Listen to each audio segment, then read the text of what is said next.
Nanindigan ng House Prosecution Panel na hindi nila pinipressure ang Senado kasunod ng kanilang paghahain na mosyon na humihiling kay Senate President Francis Chis Escudero na maglabas na ng writ of summons para kay Vice President Sara Duterte. Tugon naman ni Escudero, pagpupulungan nila ito. Yan ang ulat ni Mela Lesmoras. We are not pressuring.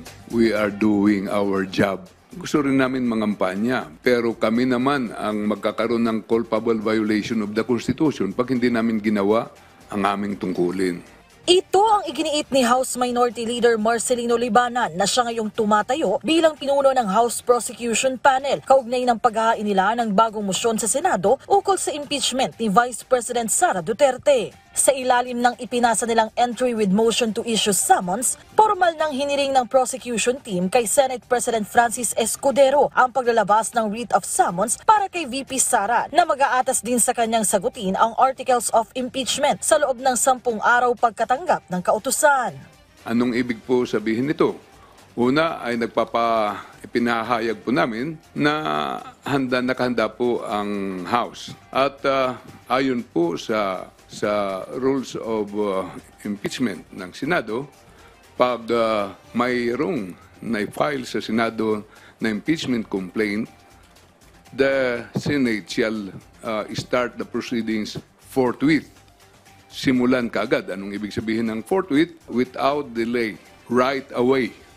Sabi ni SP Escudero, hindi pa niya nakikita ang inihaing mosyon ng Kamara, pero pagpupulungan nila ito ng kanilang legal team at aaksyonan. Umaasa naman ang mga kongresista na ito'y maaaprubahan agad at kahit pa dumaan ito sa masusing pag-aaral ng Senado, kumpiyansa silang tama naman ang kanilang naging hakbang.